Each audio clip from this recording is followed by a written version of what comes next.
తెలుగు కథా పారిజాతాల శ్రోతలకు స్వాగతం.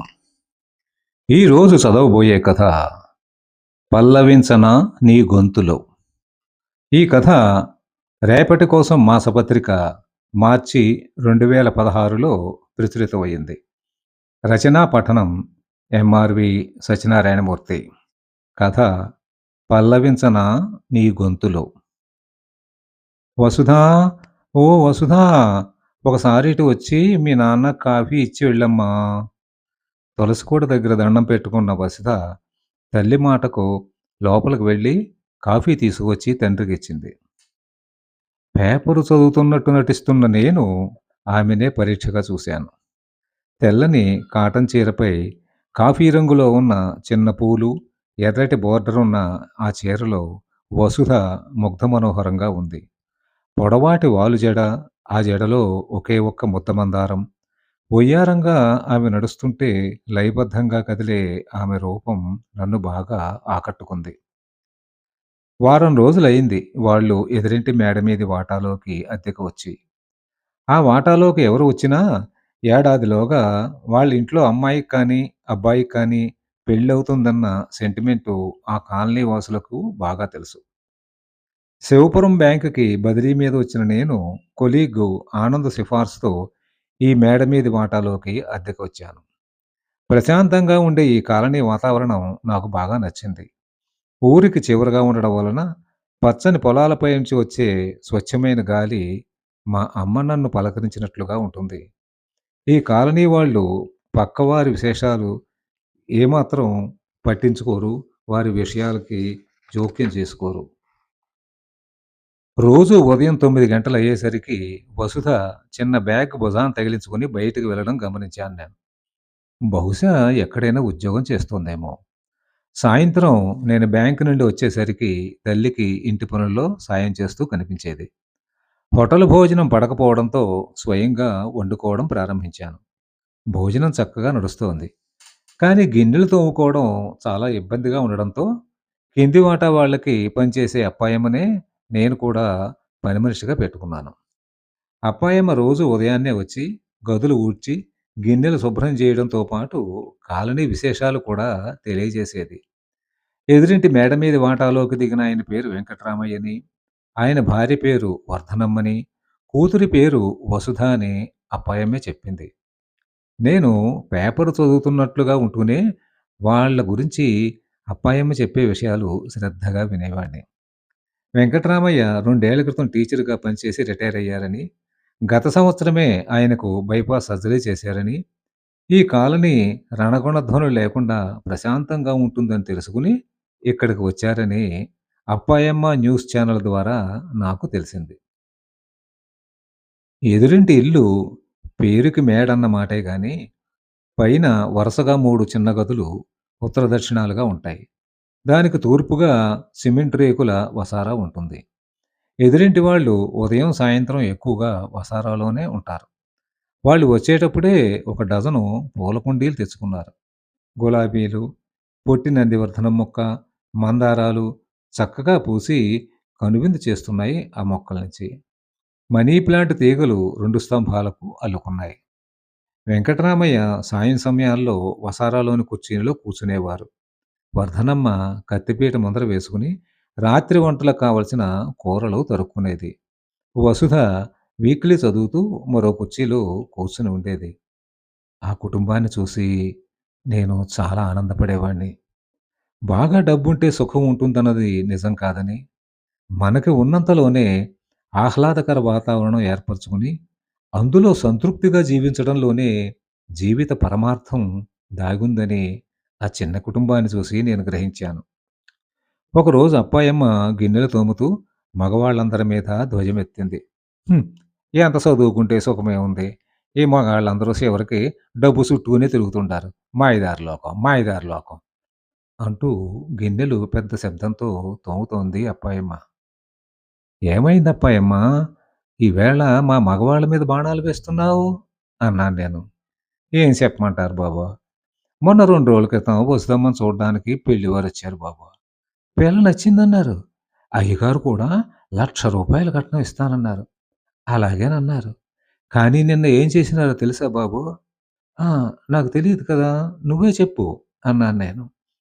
3,00,000 కట్నం ఇస్తేనే మీ అమ్మాయిని చేసుకుంటాం. లేకపోతే కాకినాడ సంబంధం ఖాయపరుచుకుంటామని కబురు చేశారంట బాబు. హ! ఆడెవడో 3,00,000 ఇస్తా అంటే ఆడి గుమ్మం ఎక్కారు.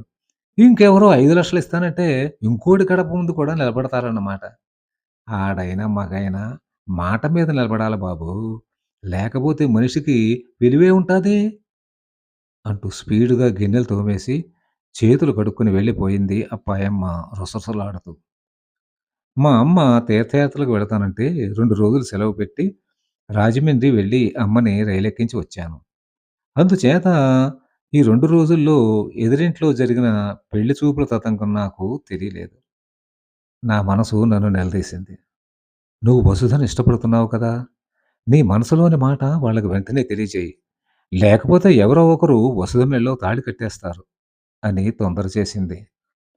పెద్దవాళ్ళు లేకుండా నేనే వెళ్లి అడిగితే లోకువగా ఉంటుందేమో అని సంశయంలో పడ్డాను. ఇదిగో నువ్వు మీనం, మేషం లెక్క పెడుతూ ఉంటే బంగారం లాంటి అవకాశం చేజారిపోతుంది అని నా మనసు మరోసారి హెచ్చరించింది. చివరకు ఒక నిర్ణయానికొచ్చాను.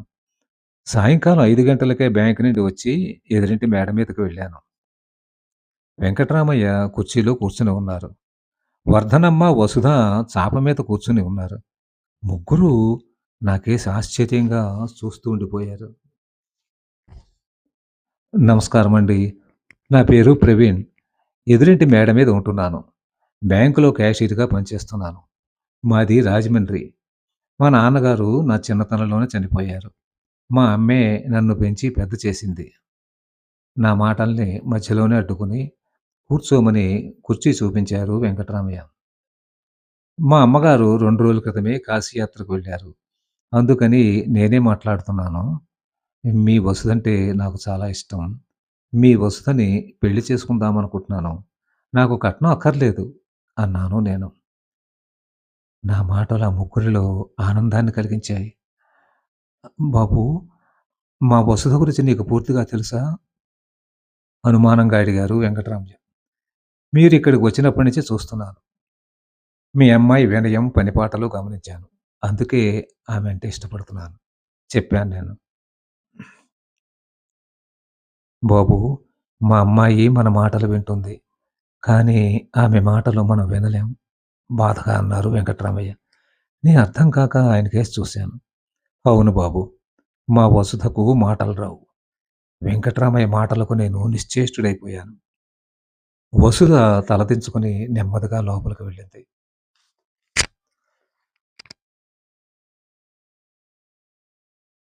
వసుధ తలదించుకుని లోపలికి వెళ్ళిపోయింది.